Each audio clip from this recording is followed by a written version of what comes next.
Some 90 countries from around the world, including Canada, are rallying to support the embattled Palestinian government. Leaders are pledging more than $7 billion U.S. to help President Mahmoud Abbas build a Palestinian state.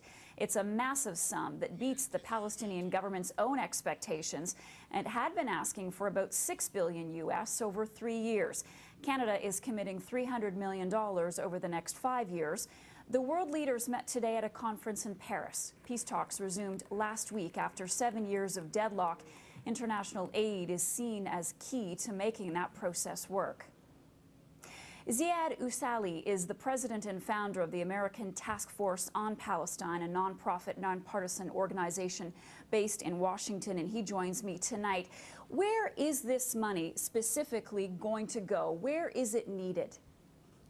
It is needed across the board. Part of it goes for the capacity building for the Palestinian Authority itself, for the government expenditure. Another part is for development. And this development is needed across the board in housing, infrastructure, and then institution building and health, education, services, and of course in reorganizing the Palestinian political system. And how can it be guaranteed, or can it, that this money is not going to fall into the hands of Hamas, who are currently in control of Gaza Strip, which is in desperate need right now?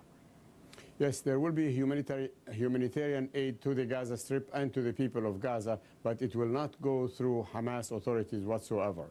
This is entirely money that is controlled by the Palestinian Authority and the international community that's involved, and it will go to institutions like, again, hospitals and schools and social welfare facilities, completely bypassing the Hamas government in Gaza.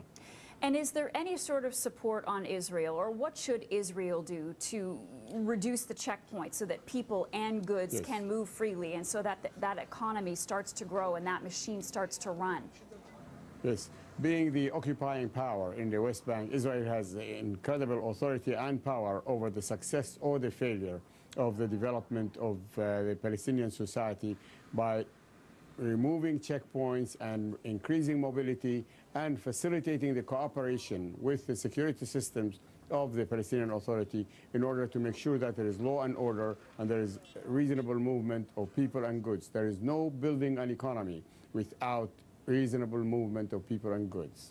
Do you think that any of the donor countries are expecting anything in return? Yes, they expect peace, we hope. All of us expect peace. They expect the establishment of a Palestinian state, a negotiated state between the Palestinians and the Israelis, which would be the nidus, the nucleus of establishing peace across the Middle East. And in your view, is $7 billion a good step towards creating or developing that Palestinian state and seeing peace? Yes, we need to remember this is only public money, government money. We are in need of a private sector initiative that should buttress and help build institutions and businesses and create jobs that are independent of government offers. So this is also very necessary, and there will be a conference in Palestine in the spring that will encourage businesses all over the world to get involved with this added effort, the private effort to do that. Mr. Asali, thanks. It's a step in the right direction. Thank you very much. Leave that as your final thought. Thanks for joining us tonight. Thank you.